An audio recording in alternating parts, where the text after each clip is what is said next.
Hello. Hello, Internet. Welcome for another day of Euripides, Hecuba. In our first two sections, because there's no X in this, we had Polydorus's ghost come and visit his mother, although she has no clue that he's there because he's dead. And then she has a dream that a fawn was murdered brutally or something like that. Two fawn, I think.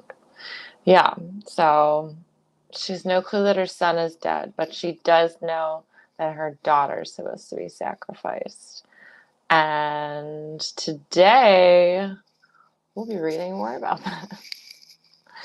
Okay, so we're opening with the chorus.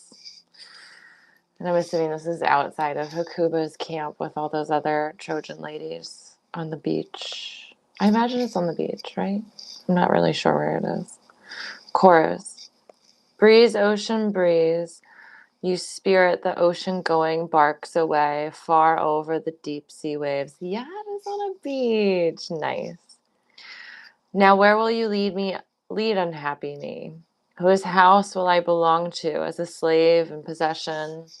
Will I arrive at a harbor in Dorian country, or come to the land of Pythia, where Father Apidanus, so they say, enriches the plain with the loveliest of streams?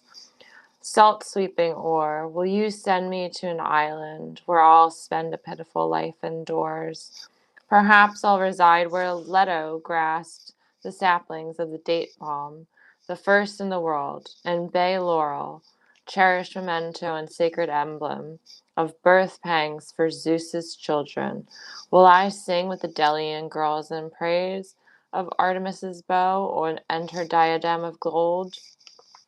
Or perhaps in Pallas's city, I'll fashion on her saffron robe an intricate image woven in flower tones, the fillies as they're yoked to Athena's lovely chariot, or the race of Titans, as Zeus, son of Cronus, lays them to rest with his fire-flanked bolt of lightning.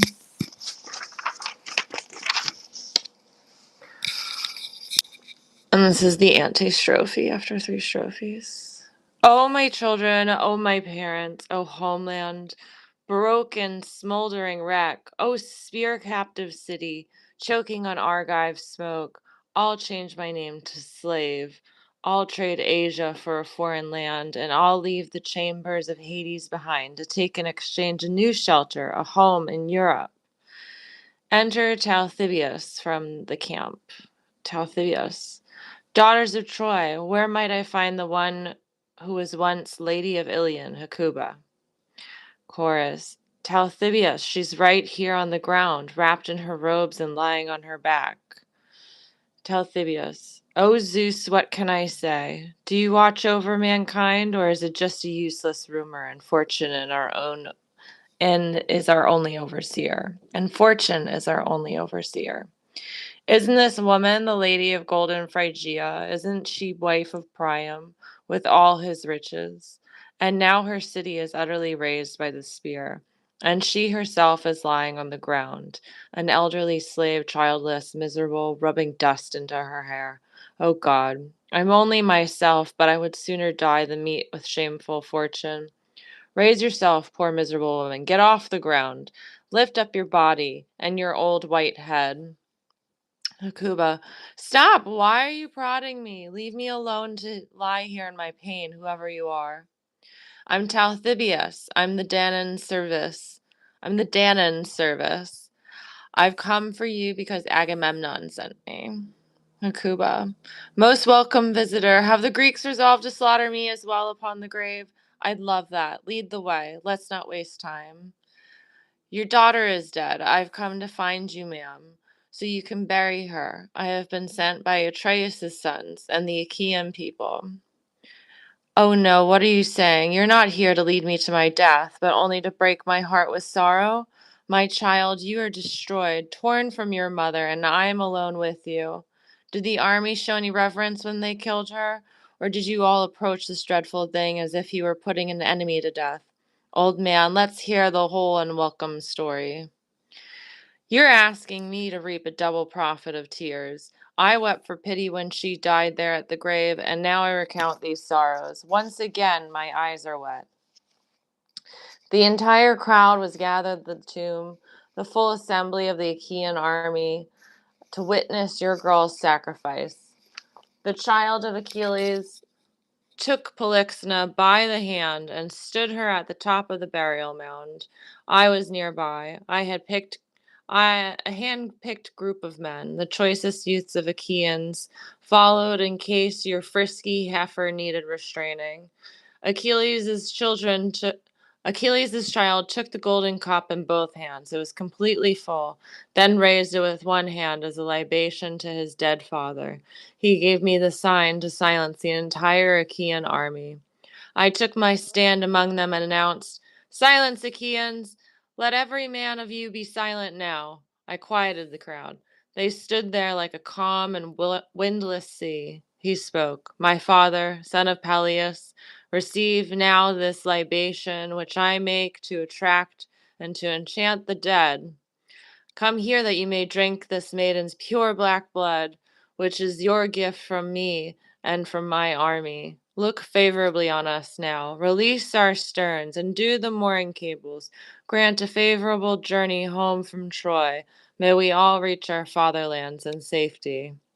Thus he spoke, and all the army prayed. And then he took the handle of his dagger, inlaid with gold, and drew it from its sheath, and nodded to the army's finest youths that they should take the virgin. When she saw this, she said these words, "O Argives, ravagers of my city, I die willingly.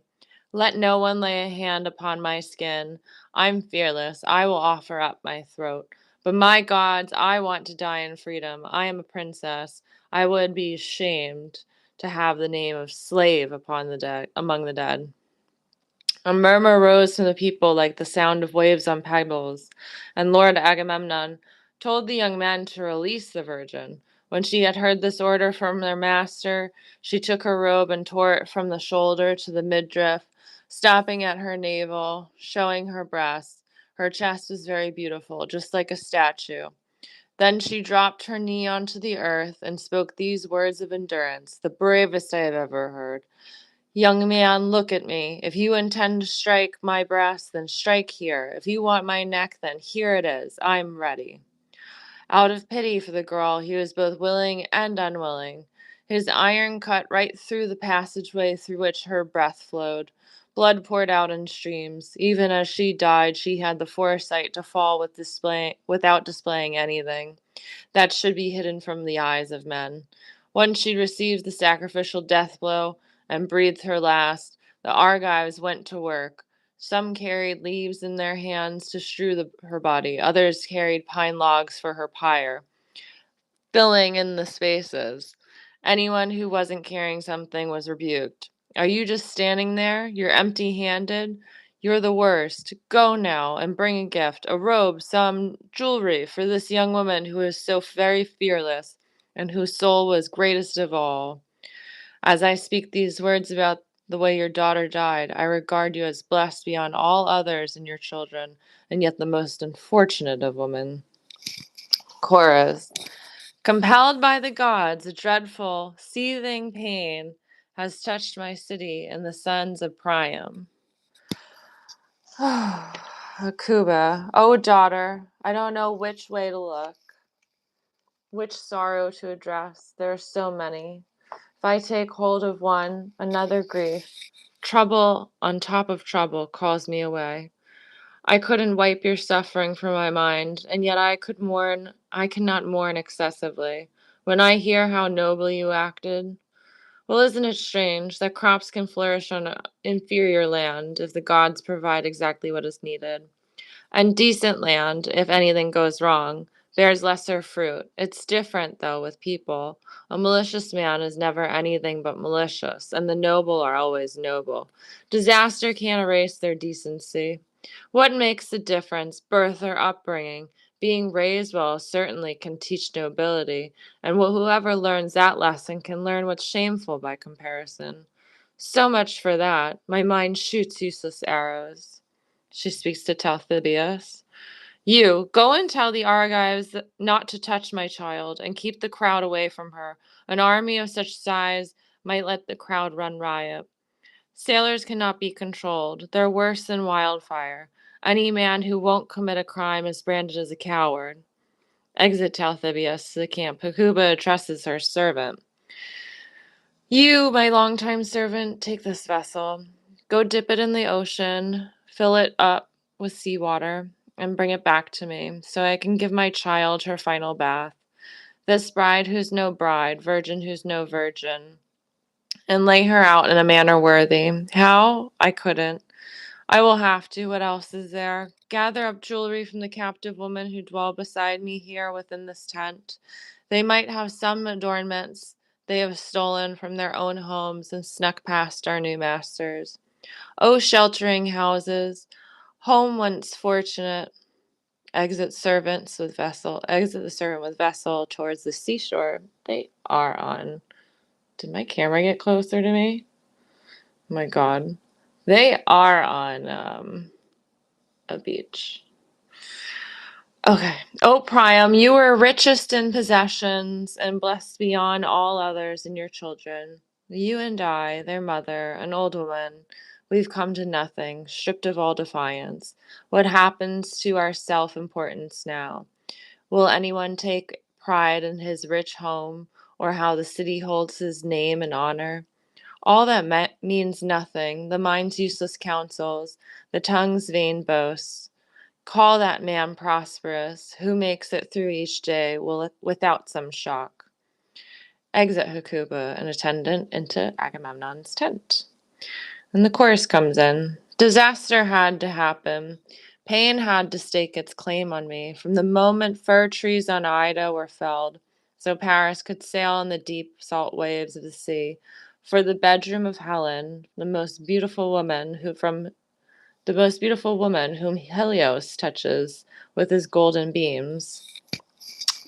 Our hardships and compulsion, stronger still than our struggles, circle to meet us.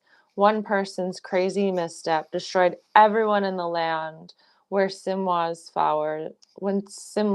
flows. When the herdsman on Ida was the judge in that conflict among three divine ones, his decree unleashed. Disaster, death at spear point, outrage in my halls, and some Laconian girl beside the rolling Eurotas weeps and groans in her home, and a mother somewhere strikes her gray head, tears her cheeks with her nails till they bleed, to mourn her dead children. And that's where we're stopping today. Sorry. I was thinking a little too Greek there. Strophe, antistrophe, and epode. I do want to look up these things since I think I've only been on here for a minute. Strophe. Strophe is a structural division in poetry. Yeah, so it's like a stanza. It's like a paragraph. And then antistrophe. Antistrophe is a rhetorical device involving the repetition of the same word or phrase at the end of successive clauses. Oh, so the course is broken down in format. So this is how this would be performed. That's why it's so small. Where did it go?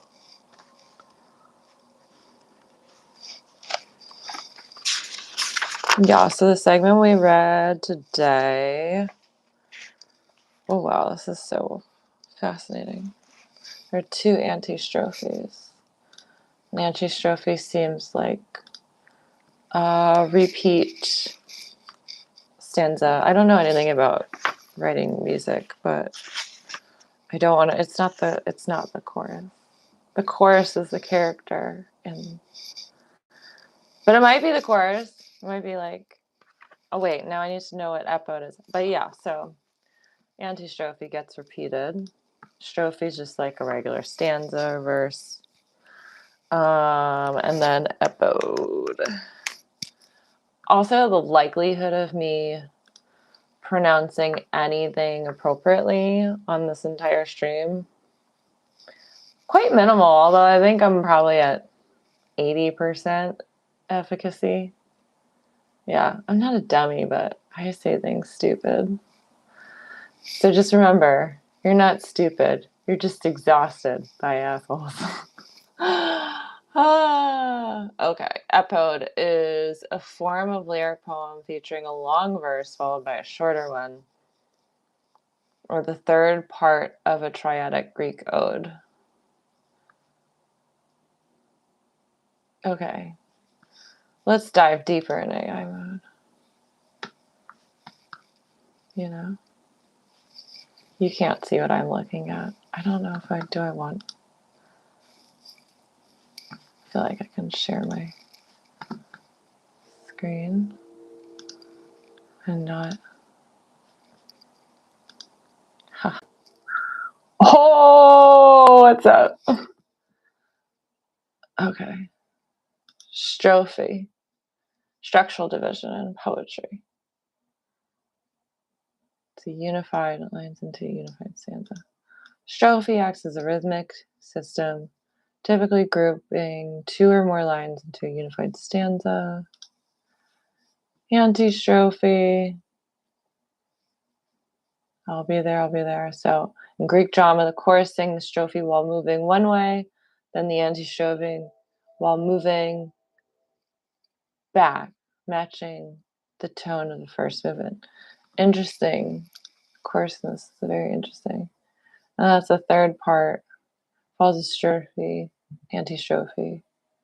While the strophe and antistrophe share the same meter, the epode typically uses a different meter and acts as a summary or resolution. Okay.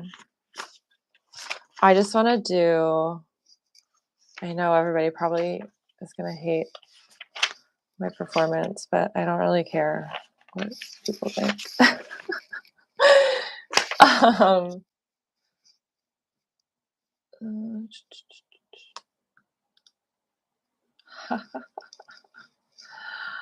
Goodbye. Okay. This is the first setup. So there's a strophe, antistrophe. There's two of each. So this is the section starts out with this at the beginning and the end of it. The ending has an epode. So breeze, ocean breeze, you spirit the ocean-going barks away, far over the deep sea waves. Now where will you lead the unhappy me? Whose house will I belong to as a slave in possession? Will I arrive at a harbor in Dorian County? So that's going like one way across the stage, I guess. Or they're moving away, and then the antistrophe is going to move another way. Salt sweeping, or will you send me to an island where I'll spend a pitiful life indoors? Oh, right. So they're going back and forth. And I think the opening chorus is also interesting because they're all basically just over Hecuba.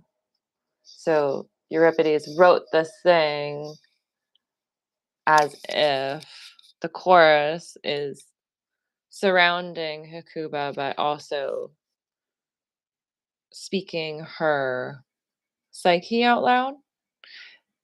Because I'm like, let's look into chorus, because I'm hesitant to say that I know anything about what a Greek chorus is supposed to do traditionally, but it is kind of it's the peanut gallery to some extent. I don't know if it's tied to untapped emotions or unspoken emotions. This is where we're getting into craft. I want to know if, get ready. I want to know if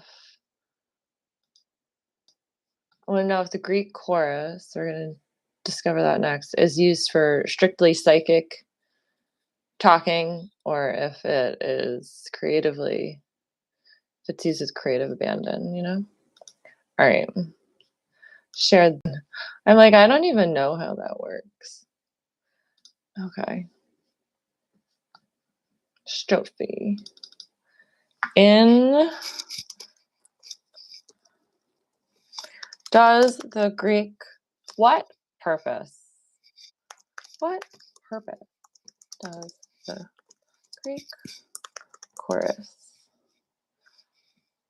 represent? Greek chorus, a group of performance, acting in unison, sing, dance, and comment on the play's action. Serving as a bridge between actors and audience, they provide background info, moral judgment, and emotional context. Okay, so yeah, so sometimes it's the peanut gallery. It's the peanut gallery, and they're an observing force. But in this, it's like technique. The chorus, often about 12 to 50 people. I love Greek choruses. I love the concept that they work in Greek theater so much. It's like all about rhythm and repetition. And in this case, the chorus is often 12 to 50 people, use both spoken and sung text, often speaking in unison. Yeah, very, oh look, Woman of Troy by Euripides.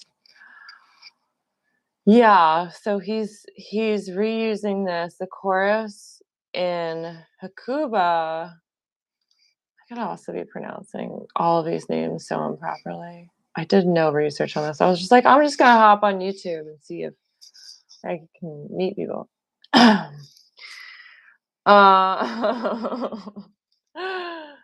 Yeah, and practice my speaking on camera.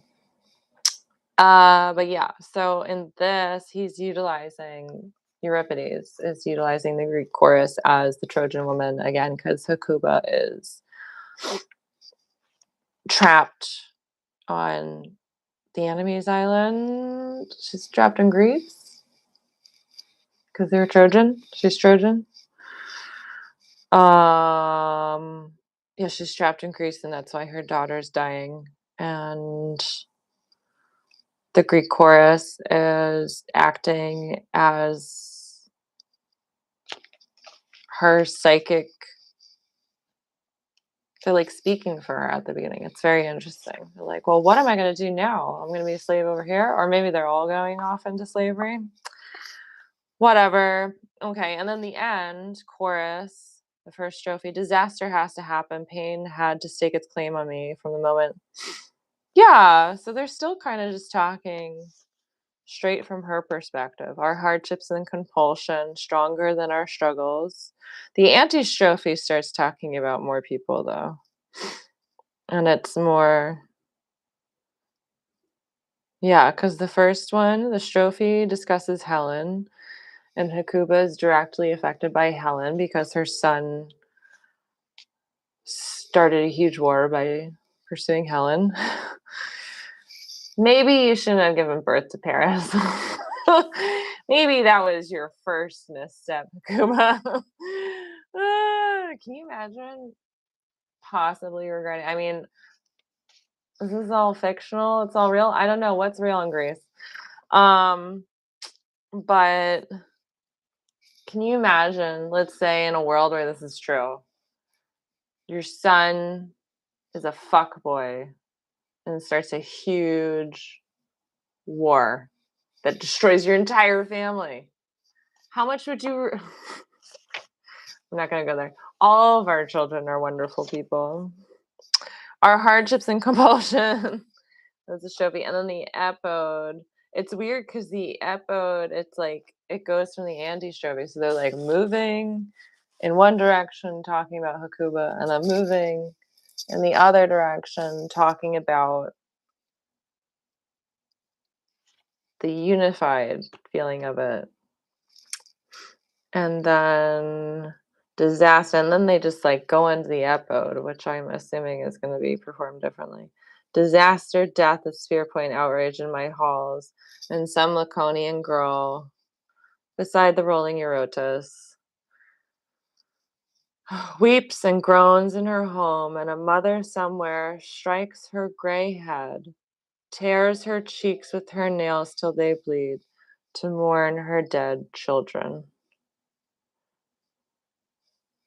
That was so wild. I feel like it went from being like her perspective, like her talking, like they were at the beginning. This is the chorus in this section only. They start from her perspective, and they're emanating, they're talking all of her feelings for her while also like covering her because Talthybius was like, "Where's Hecuba?" And clearly they were just all over her. Like, oh, I don't know how they're floating on the stage, or like maybe they're just being girls. Yeah, so it starts out from Hecuba's perspective, and then we have our second strophe, and this is where like poetry is kind of fun.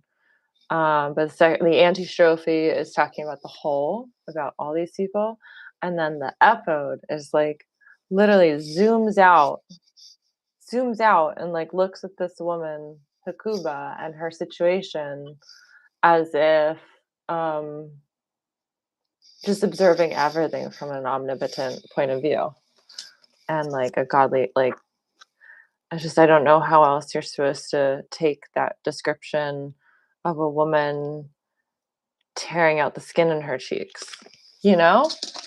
But yeah, keep that in mind for the rest of the story. There's lots of visual metaphors and really cool stuff going on. The Greek tragedies. Such a trip. All right, good night.